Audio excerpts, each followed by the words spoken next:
Karena api aku orang merem-merem tuh, Mbak. Oke, Assalamualaikum warahmatullahi wabarakatuh. Selamat siang, selamat sore, selamat malam, kapanpun kalian nonton. Kembali lagi dengan kami Danyang Tanah Jawa ada di Lapodlo. Oke, pada kesempatan kali ini Danyang Tanah Jawa berusaha untuk mencoba pembuktian, ya, dimana jadi adanya video ini berkaitan dengan teman-teman waktu kita kumpul. Ya teman-teman dan Tanya Jawa kumpul di salah satu rumah teman-teman lah ya. Situ ada beberapa teman yang nonton video dan bertanya, Ki, gimana sih? Bertanya ke Ki Eko ya. Ki, gimana sih perbedaan orang kerasukan asli dengan yang dibuat-buat alias gimmick itu seperti apa? Kayak gitu. Nah, dari situ kami mulai punya pemikiran untuk membuatkan video apa langsung tak buatkan video aja ya. Setelah diskusi sama teman-teman, akhirnya jadilah video ini. Nah, sebelumnya kami mohon maaf yang sebesar-besarnya pada penonton Lapon Delok apabila kami di situ ada aktivitas perokok ya. Karena pada dasarnya kami membuat video ini lagi keadaan santai dan tidak memikirkan konsep yang seperti apa-apa. Ya, seperti itulah. Nah, di situ juga ada mungkin ada sedikit saya salah bertanya ya, karena konsep awalnya adalah membahas bagaimana orang kerasukan asli dengan yang dibuat-buat, terus bagaimana orang itu bisa kerasukan. Nah, itu yang dibahas. Cuman saya salah bertanya, kalau nggak salah ngomong itu saya ngomong perbedaan orang kerasukan asli dan tidak gitu. Nah, daripada yang nonton salah paham ya kan, jadi saya buatkan opening yang berbeda. Oke, situ bakal dibagi jadi dua part. Yang part pertama, Ki Eko bakal menjelaskan asal muasalnya dulu, biar nggak langsung kita motong orang kerasukan tuh gini. Kalau kayak gitu kan banyak ceritanya ya. Jadi kita mencoba untuk hal yang berbeda. Jadi Ki Eko di sana menjelaskan asal muasal sampai dengan jin itu bisa merasuki ke manusia, gitu. Asal muasalnya gimana, berdurasi kurang lebih 30 menit. Jadi di part pertama. Di part keduanya kita mencoba untuk pembuktian bagaimana orang yang nggak pernah merasuki atau terjadi kerasukan, nggak pernah merasakan kerasukan, tiba-tiba dirasuki, gimana rasanya gitu kan ya. Dibantu sama teman saya si Emon. Jadi beliau ini riwayatnya tidak pernah kerasukan, tidak pernah kerasukan. Nah, dari situ si Emon dengan ikhlas membantu. Oke, saya jadi mediator seperti itulah. Nah, setelah kita proses dan lain-lain, di situ benar-benar di luar di luar rencana di awal gitu loh. Jadi hal-hal terjadi di sana itu benar-benar di luar dugaan. Awalnya cuma membahas bagaimana rasanya orang kerasukan, dengan dibantu Ki Eko tentunya ya, dibantu Ki Eko untuk membuka, mungkin bahasa awam saya mungkin untuk membuka jalannya jin ini tadi. Setelah itu baru dia bisa merasakan seperti itu kan ya. Nah, tanpa kami rencanakan, ada nanti videonya. Jadi saya cerita bocoran dikit ya. Tanpa kami rencanakan, kameramen saya langsung dipukul sama Ki Eko bagian belakang. Itu beneran terjadi. Saya benar-benar ngelihat. Di situ ada dua kamera sampai ketendang kamera yang kedua, yang kamera cadangan lah ya. Kalau misal kita ngambil angle-angle yang susah itu kan kita pakai dua kamera. Nah, seperti itu sampai ketendang.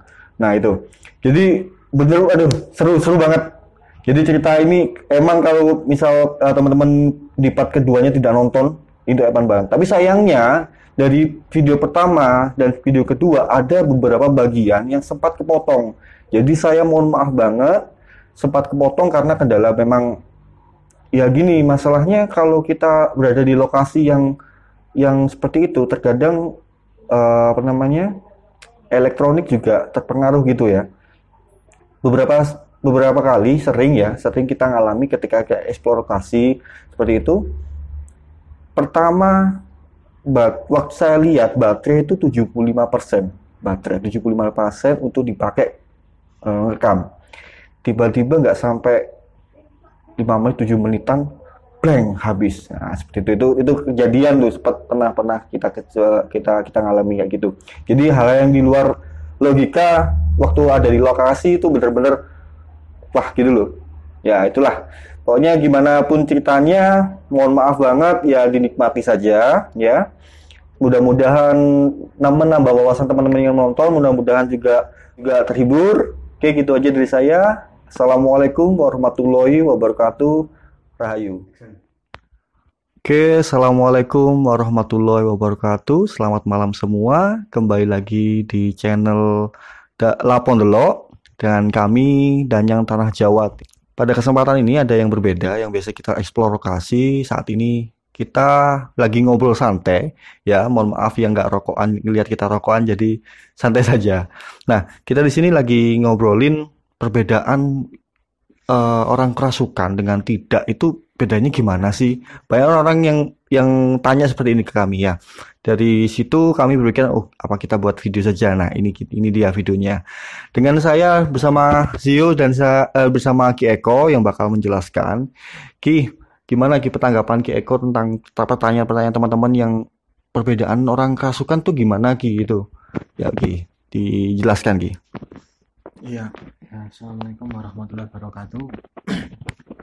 Sebelum kita membahas jauh tentang kerasukan, ada baiknya kita tahu dulu sejarah tentang apa itu yang merasuki atau jin, bagaimana asal muasalnya hingga sampai pada masa kita sekarang itu eksistensinya bisa ditunjukkan dengan kerasukan atau penampakan atau semacamnya. Kurang kencang dikit. Ya, jadi pertama saya mengambil dari sebuah kitab ya, Tafsir Al-Azim. Penjelasan dari Tafsir Al-Azim. Memang di dunia sekarang itu ada dua versi yang membingungkan bagi manusia atau siswa atau masyarakat sekarang. Apakah asal-usul manusia itu dari monyet atau dari Nabi Adam? Kan seperti itu. Bagi kaum materialistik, contohnya dari bukunya Charles Darwin, The Origin of Species, bahwa manusia itu adalah evolusi dari hewan, monyet dan lain-lain. Tapi yang kita bicarakan karena kita makhluk beragama, sumber hukum tertinggi kita itu Al-Quran, maka kita mengambil dari Al-Quran bahwa kita adalah keturunan Nabi Adam. Tapi kita bisa membuktikan bahwa memang manusia purba itu memang ada, walaupun tidak ada sangkut pautnya. Ya, ini hanya sebuah hipotesa sementara yang nanti Anda percaya silahkan, tidak silahkan nanti pikirkan sendiri. Satu, ketika Nabi Adam diciptakan, di dalam Al-Quran itu malaikat kan sempat bertanya kepada Allah Subhanahu wa Ta'ala, ya Allah, mengapa engkau ciptakan manusia, sedangkan manusia itu suka berperang, saling menyakiti dan Rusak lah ya. Ya, seperti itu. Nah, pertanyaannya, dari mana malaikat tahu? Padahal manusia kan belum diciptakan, tapi sudah ada kesimpulan seperti itu, sudah ada pertanyaan seperti itu. Tidak mungkin malaikat itu, mohon maaf, kemeruh itu tidak mungkin. Pasti ada dasarnya, gitu. Dari situ ditafsirkan bahwa ada manusia yang diciptakan sebelum manusia. Itu menjadi dasar bahwa manusia purba itu ada. Manusia yang diciptakan belum sempurna itu ada, kemudian diciptakan manusia yang sempurna. Okay. Nah, kemudian di kitab yang lain, kitabnya Syekh Ali, dikatakan bahwa dulu dunia ini ketika setelah diciptakan dalam 7 masa, dunia ini sepi, hanya ada tumbuhan. Nanti ada 2 kitab ini yang nanti saya ambil ya. Satu tadi dari Tafsir Al-Azim, yang kedua dari kitab Parama Yoga Sastraningrat. Oke. Ya. Jadi ketika dunia itu dalam kondisi masih belum ada penghuninya, semak belukar, pohon dan lain-lain itu sangat liar. Nah, sehingga mengadu kepada Allah Subhanahu wa taala agar ada yang merawat dunia ini, bumi ini. Nah, sehingga diciptakanlah makhluk pertama bernama Abaljan. Abaljan, Aba itu berasal dari kata Abi ya. Bapaknya para jin. Oke, sebentar. Ini posisiku lama-lama pegel, bro. Megang-megang mic-nya. Taruh-taruh di meja juga terlalu jauh. Jadi, ya apa ini anaknya? Dipindah sini sih ya. Ya, santai. Oke, lagi. Oke, sip, lanjut guys. Setelah bumi itu protes kepada Allah Subhanahu wa taala karena liarnya tumbuhan, kemudian Allah menciptakan makhluk pertama bernama Abaljan, bapaknya para jin ya. Yang mana makhluk itu kemudian beranak pinak menjadi banyak. Nah, salah satu dari Abaljan itu ada yang bernama Izazil. Nah, dia itu terkenal alim dan abid, ahli ilmu dan ahli ibadah. Oke. Bahkan diceritakan bahwa dia di dunia itu ibadah selama 10.000 tahun. 10.000 tahun digunakan oleh dia hanya untuk ibadah saja kepada Allah Subhanahu wa taala. Sehingga makhluk di dunia ketika itu berdoa, Izazil ini nggak pantas dia ada di dunia. Minta supaya diangkat saja. Nah, saking alim dan abidnya itu dia diangkat ke langit pertama. Nah, di langit pertama dia pun ibadah 10.000 tahun. Kemudian diangkat lagi sampai langit kedua. Berikutnya langit ketiga, 4, 5, 6, 7. Dia ibadah terus selama 10.000 tahun di setiap langit. Di langit ketujuh pun dia juga ibadah 10.000 tahun. Kemudian dia diangkat di Sidratul Muntaha, surga pengangkatan makhluk. Dia dijadikan imam al-muqarrabun ya, imam sekalian alam. Oke. Jadi imamnya malaikat, imamnya sekalian alam semua. Nah, kita kembali ke dunia. Jadi Abaljan itu beranak pinak menjadi banyak seperti halnya manusia zaman sekarang ini, sehingga muncul berbangsa-bangsa. Oke. Berbangsa-bangsa, jumlahnya banyak, dan mereka itu saling bertempur, memperebutkan kekuasaan. Sehingga Allah murka.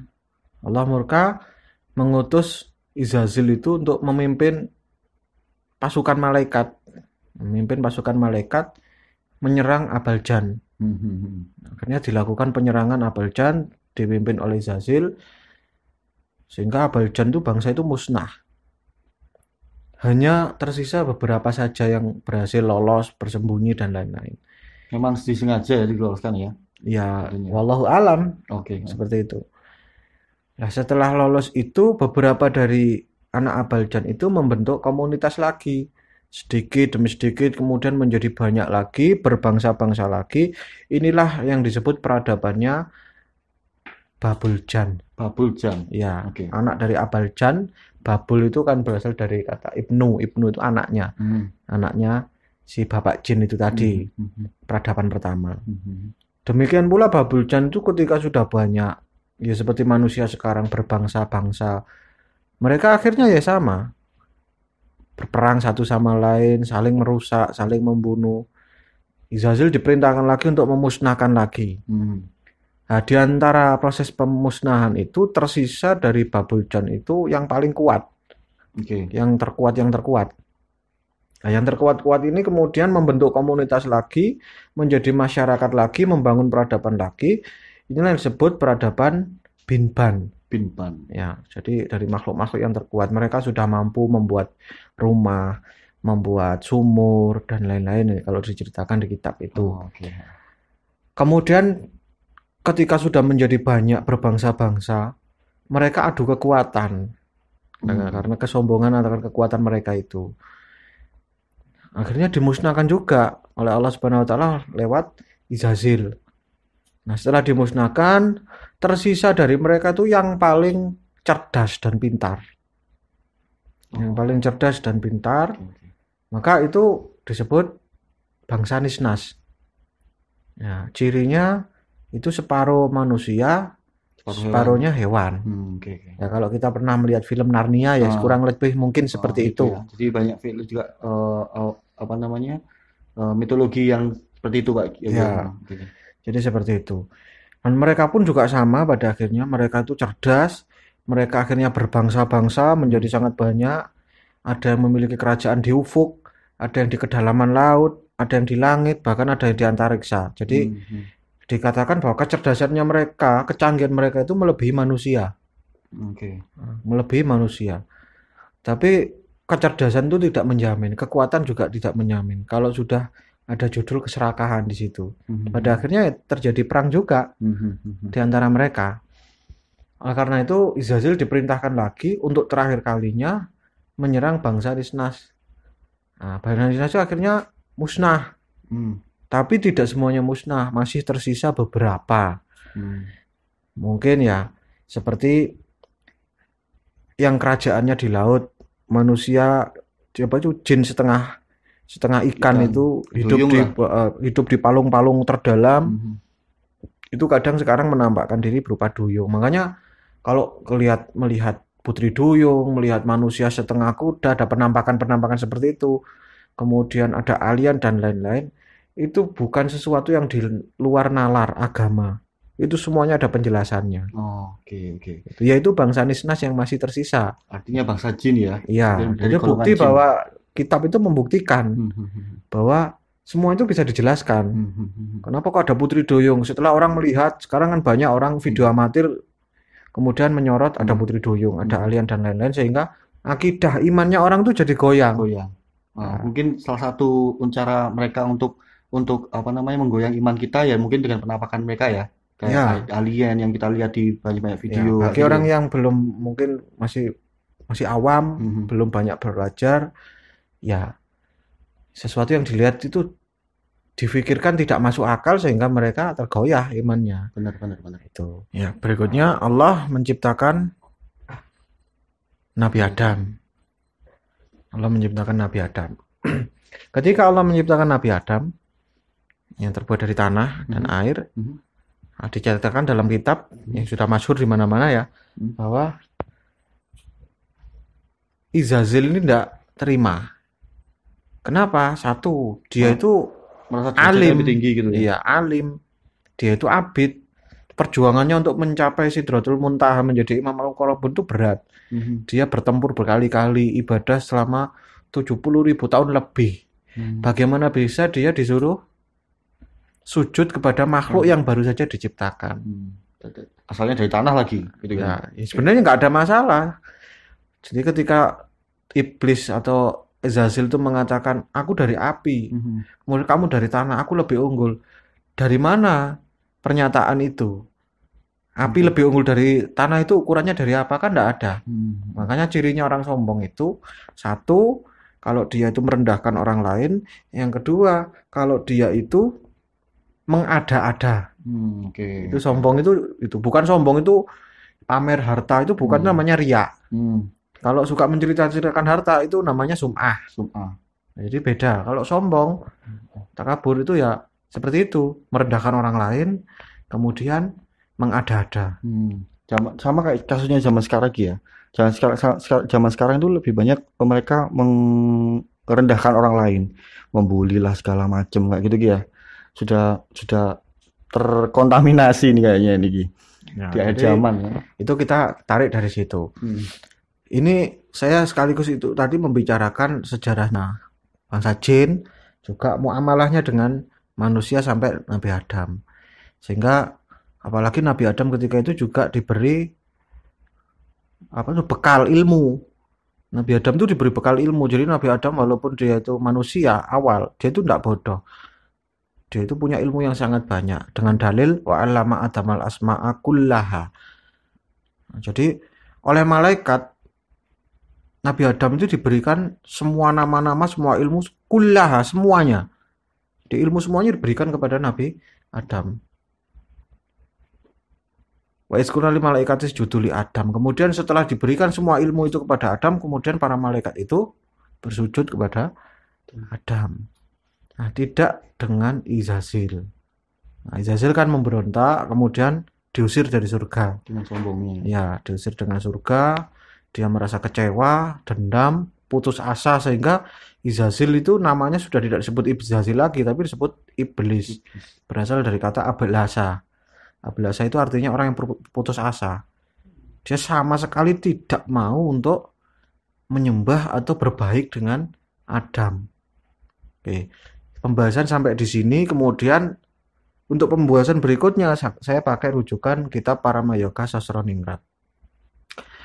Dikatakan dalam kitab Paramayoga Sasroningrat, Adam dan Hawa ini memiliki anak 80 lebih. 80 lebih, dan itu berpasang-pasangan kecuali 3. Kecuali 3 anak. Di antaranya ada Lata, Uzza, dan itu. Dari anak-anaknya itu yang cukup tersohor yaitu Nabi Sis alaihissalam. Nah, mungkin kalau di Al-Quran itu tidak tersebut Nabi Sis itu. Tapi adanya di hadis ada, kemudian di Atsar dan kitab-kitab yang lain. Nah, Nabi Sis ini memiliki 2 putra. Ya, jadi Nabi Sis ini nanti menikah juga dengan anaknya Adam, anaknya Nabi Adam, yang namanya Dewi Mulat. Dewi Mulat. Karena kan anak Adam ini dikawinkan berpasang-pasangan. Dewi Mulat. Tapi iblis itu punya tujuan dan dendam yang mendalam. Dia iri dengan Adam. Dia ingin mendapatkan keturunan campuran antara iblis dengan Nabi Adam. Maka ketika itu anak dari iblis yang bernama Dewi Dlajah itu disamarkan menjadi Dewi Mulat. Kemudian terjadilah pergumulan. Dewi Mulat dan Dewi Dlajah ini sama-sama hamil. Dari Nabi Sis alaihissalam. Diceritakan dalam kitab seperti itu. Akan tetapi pada hari kelahirannya, Dewi Mulat itu melahirkan 2 bayi. Sedangkan Dewi Dlajah yang ditunggu-tunggu oleh iblis dikira akan melahirkan anak, ternyata tidak melahirkan anak. Dia hanya melahirkan rohso yang berpendar. Rosso ini apa? Rohso itu saya sulit menjelaskannya ya. Ini bahasanya ya sesuatu yang bercahaya. Oke. Gitu. Jadi yang keluar itu sesuatu yang bercahaya, yang kemudian oleh iblis rohso itu dibawa ke salah satu dari anak Dewi Mulat. Nah, jadi anak Dewi Mulat itu ada 2, satu bernama Anwar, yang satu bernama Anwas. Satu bernama Anwas. Nah, ini diberikan kepada Anwar. Sehingga bayi Anwar ini menjadi terang benderang, menjadi bercahaya. Kelihatan lebih berpendar daripada Anwas. Cuma kalau dikatakan bahwa Anwas ini nanti yang akan menurunkan para nabi. Jadi menurunkan bangsa Arab dan para nabi. Yang Anwar ini nanti kita bahas ya. Jadi Anwar ini dia itu rasa keingintahuannya sangat besar. Dia berguru ke Nabi Adam, kakeknya, yang ketika itu sampai berusia 800 tahun. Dia berguru ke kakeknya sudah, berguru ke ayahnya sudah. Kemudian ada satu masa di mana titik kehidupannya itu mulai bergolak, yaitu ketika kakeknya Nabi Adam alaihissalam itu meninggal. Dia sangat kecewa sekali, dia sangat terpukul sekali. Kenapa? Dia membayangkan seperti ini. Kurang apa kakek saya? Kakek ini orang paling pinter, orang paling berilmu, orang paling ahli ibadah, orang paling disayang oleh Allah Subhanahu wa taala. Ternyata dikalahkan oleh sebuah kematian. Untuk apa itu semua? Gitu. Itu titik batin dari Anwar. Sehingga Anwar ketika itu akhirnya pergi dari rumah. Dia berkelana, naik turun gunung, kemudian ke lautan, ke samudra untuk mencari ilmu. Untuk mencari ilmu bagaimana dia bisa mendapatkan keabadian. Supaya tidak seperti kakeknya. Gitu. Disitulah iblis itu tahu dan menganggap Anwar itu cucunya. Karena rohso itu kan diberikan kepada Anwar. Nah, iblis menyamar menjadi lelaki tua, jadi kakek-kakek. Kemudian bertemu dikatakan di situ di sekitar Mesir. Terus kemudian bertanya, anak muda kamu mencari apa? Ya, diceritakan, saya mencari keabadian gini. Nah, iblis menuruti. Oke, Kak, kamu akan saya berikan keabadian. Jadi iblis ketika itu membawa, kalau di kitab apa itu Parama Yoga itu dia membawa Cupu Manik Astagina. Itu kalau di pewayangan sejarahnya panjang. Cupu itu munculnya ya dari kisah ini, nanti cerita ini Cupu Manik itu muncul sampai berkali-kali, bahkan sampai cerita munculnya apa itu Sugriwa Subali itu. Oke. Dipersingkat gitu. Ya, jadi Cupu Manik itu digunakan untuk mengambil air di surga, di telaga surga, air kehidupan. Nah, air itu kemudian diberikan kepada Kayaknya. Anwar. Anwar. Sehingga Anwar itu satu mempunyai keabadian, umur yang panjang. Nah, setelah itu dia masih belum puas hatinya. Ada satu hal yang belum bisa dilampaui. Setelah dia bisa melampaui umur panjang kakeknya, dia belum bisa melampaui satu hal lagi. Apa itu? Nabi Adam alaihissalam itu sudah pernah masuk surga, sudah pernah tahu surga, juga sudah pernah tahu neraka. Ya toh? Karena setelah diciptakan, Adam itu dijak keliling oleh malaikat, tinggal di surga, kemudian ditunjukkan itu neraka. Sedangkan Anwar itu belum pernah. Untuk apa dia ahli ibadah, alim, kemudian abadi, tapi dia nggak bisa ngungkuli kakeknya. Nah, disitulah dia berkelana lagi. Nanti bertemu dengan iblis lagi yang menyamar. Nah, dia mendapatkan sebuah cincin. Nah, mendapatkan sebuah cincin yang diberikan oleh iblis itu, yang mana cincin itu nanti bisa menunjukkan surga dan neraka. Gambaran surga dan neraka. Di Anwar ini, singkat cerita, Anwar ini pada akhirnya nanti menikah, punya anak bernama Sang Yang Wenang. Nah, nanti ada pernikahan lagi dengan jin, bangsa jin, saudara dari Izazil. Tapi bukan keturunannya iblis, tapi keturunan dari Abaljan, yang dulu saudara-saudara dari Abaljan. Nanti menghasilkan lagi ada Sang Yang Wenang, Sang Yang Wening, sampai Sang Yang Tunggal. Nah, ini kalau di Parama Yoga ya. Kemudian Sang Yang Tunggal ini nanti melahirkan lagi 3. Jadi ini sudah manusia separuh bangsa jin. Makanya dia punya kemampuan, ya bisa seperti manusia, ya bisa seperti bangsa halus. Ya, sakti lah. Ya, jadi bisa terlihat dan bisa tidak terlihat. Nah, kalau di pewayangan ini sudah leluhurnya para dewa. Oke, yang dianggap. Makanya dewa itu kalau diceritakan di pewayangan, kalau berperang dengan dewa itu sulit, karena sok-sok kadang kelihatan, sok-sok kadang nggak kelihatan. Gitu. Jadi nanti dari Sang Yang Tunggal itu melahirkan 3. Ada Togok, apa itu, Semar, dan Bathara Guru. Nah, Bathara Guru ini nanti ceritanya panjang, karena dia pada masa itu dia menganggap dirinya itu dewa. Makanya mulai muncul kesyirikannya itu mulai dari Sang Yang Wenang, Sang Yang Wening. Itu mulai keegoannya bahwa ilmunya tinggi, terus menguasai dunia itu mulai muncul pada masa itu.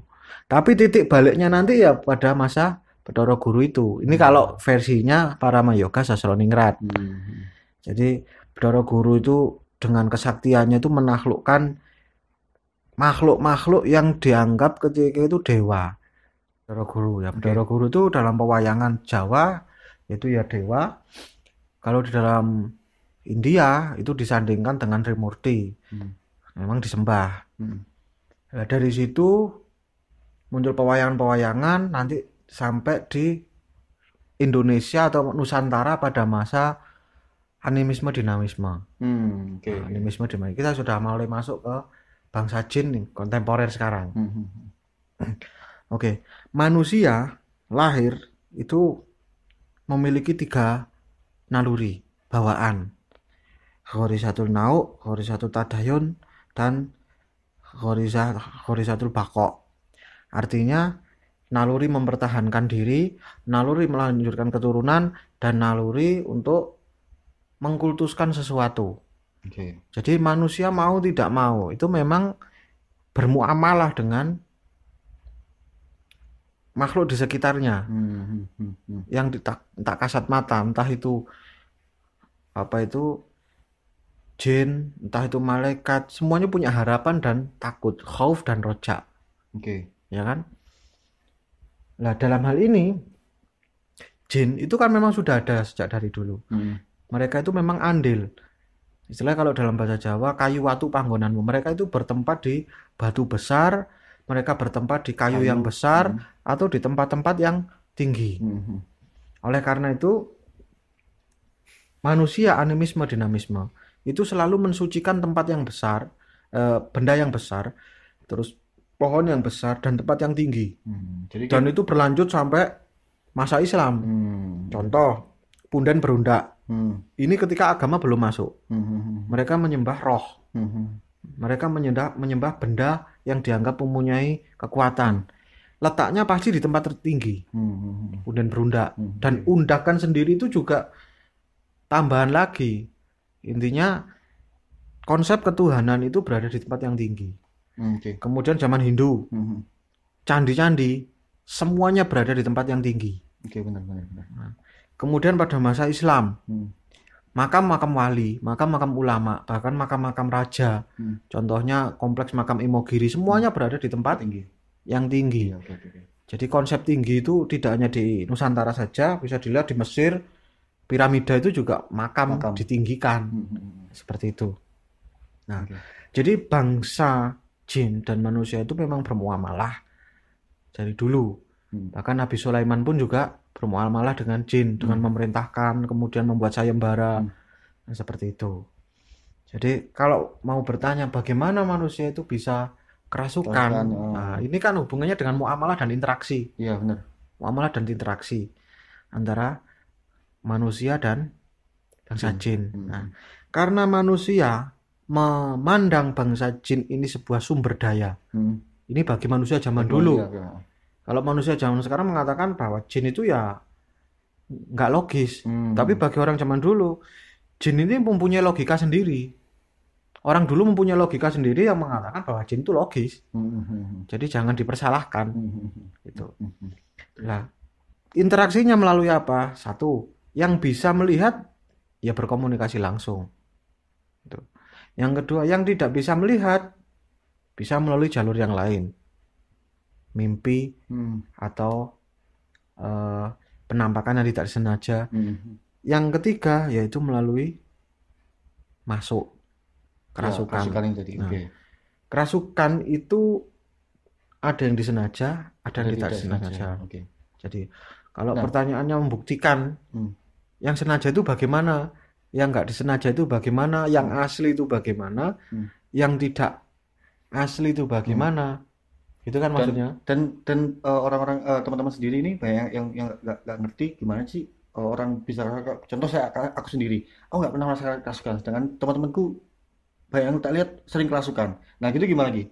Perbedaannya itu dari gimana? Nah, itu tadi kita bicarakan yang tidak sengaja dulu.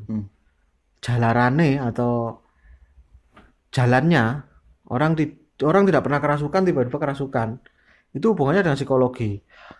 Kalau dia itu cirinya terlalu senang, terlalu sedih, terlalu susah, atau terlalu bingung. Nah, di saat seperti itu, yang berlebihan lah intinya. Dia mengalami susah yang sangat besar umpamanya, sedih sekali. Maka ring otak kita itu kalau di psikologi ada 3 ring. Nah, ring pertama, ring kedua itu lepas. Sehingga tubuh itu mengadopsi karakter lain. Oh gitu. Ya. Kita dalam kondisi secara logikanya itu kondisi kita tuh lemah sekali. Secara kondisi. Gitu. Jadi mengadopsi karakter lain untuk masuk ke dalam dirinya. Itu kalau disengaja enggak bisa. Anda mau dalam kondisi seperti ini aku pengen kerusukan, enggak bisa. Hanya orang yang susah, terlalu senang, terlalu sedih, dan terlalu bingung. Contoh, terlalu senang, orang kuda lumping. Kuda lumping. kan dia senang Dia senang dengan menari ya, musiknya, dia senang dengan tarinya, dia senang, kemudian dengan bau kemenyan, bau bunga dan bau minyaknya itu terakumulasi dengan senangnya itu sehingga dia mengalami masa trans. Oke, oke.